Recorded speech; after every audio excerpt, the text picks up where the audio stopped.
now, if you just running the web programs, do the search, do the just very light work in your on your PC. Normally, okay, every chip, okay, power chip, they have an efficient window.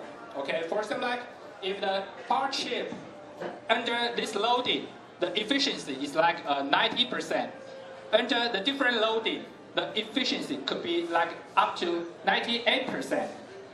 But if you treat those chip, okay, evenly, then what happens if the loading is very low?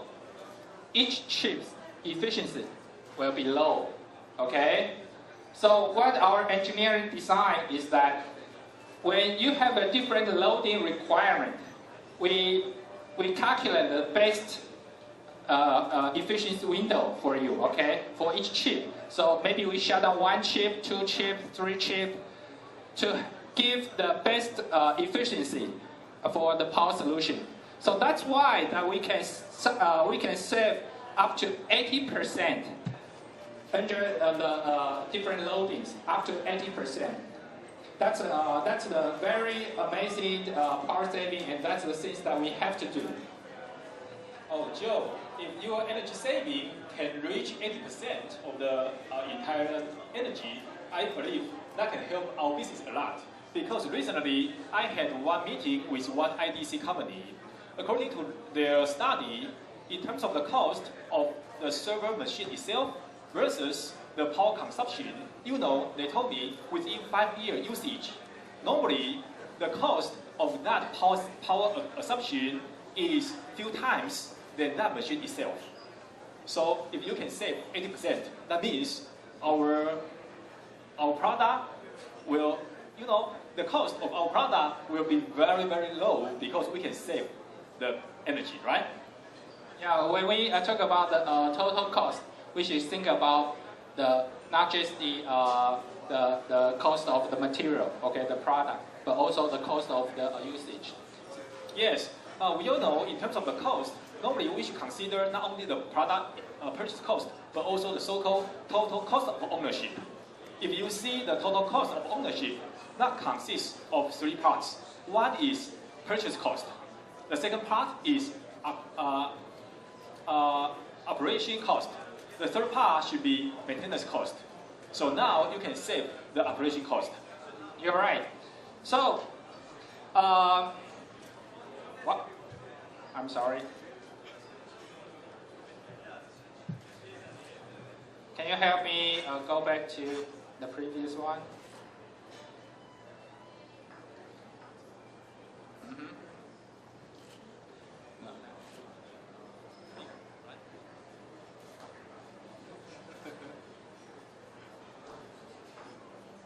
Okay, so actually that I also like to bring up some new technology to you.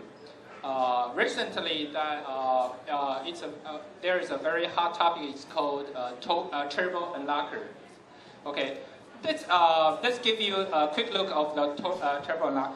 The turbo unlockers, we know that Intel just announced the K-series processor. The K-series, what's the good best benefit for the K-series processor? For example, like if you have a 4-core, okay, if you have a 4-core, if your task require those 4 cores work for you, then that's fine. But what if you only need 1 or 2 cores to finish your job?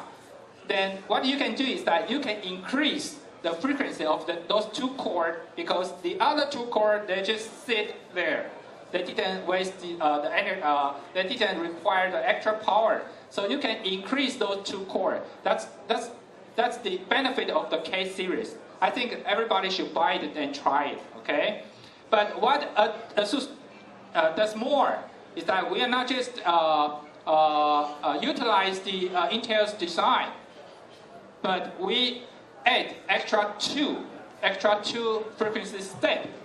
That means that we can deliver even more performance to the customers. Okay, so it's called turbo unlocker. So let's take a look at the we have a flash, right? Okay, so we just skip that flash. Okay, so what we can do is that if you just run the CPU under one core, we can have the frequency up to 931 megahertz. Okay, 2 core is nearly to 800. 3 core is over 500 megahertz. That's much more than what the regular case processor can deliver. So let's look at a lab demo first. Okay, here is the Josh. He's our senior PM, and he will do the lab demo for the turbo knocker. Hello everybody. My name is Josh, and so nice to have you guys here. Today I'm here to do a show demo for you guys. Just let you know how the turbo unlock works. So here we already have a platform here. That is a P7 P55D Deluxe with Intel A70 K-series processor. So actually, I'm not Weber, so I cannot do the magic just as you saw before. But this platform can do that.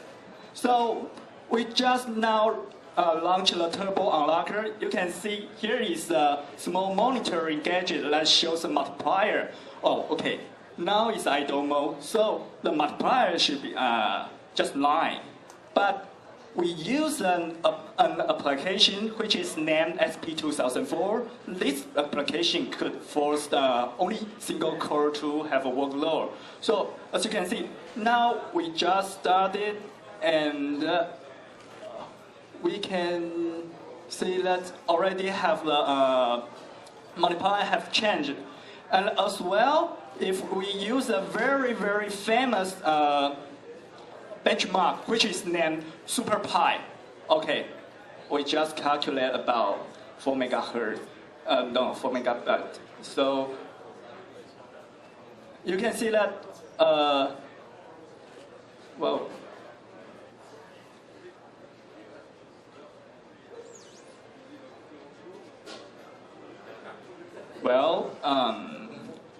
I think Super Pi has some problem. But we just relaunch it again.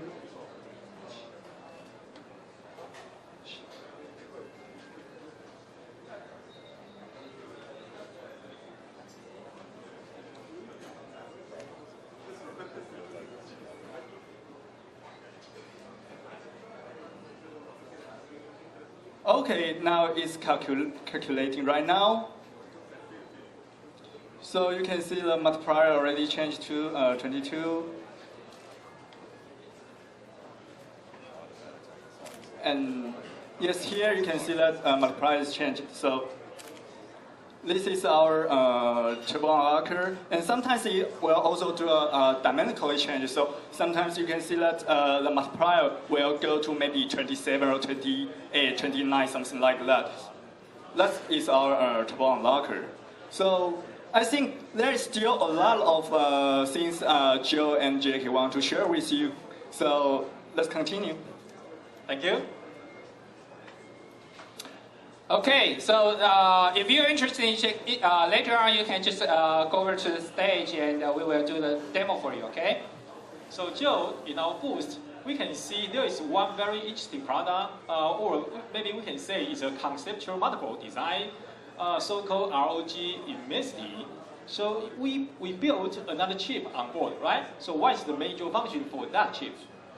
Well, but you notice that, okay? This is a very conceptual product. It's called ASUS ROG Immensity, okay?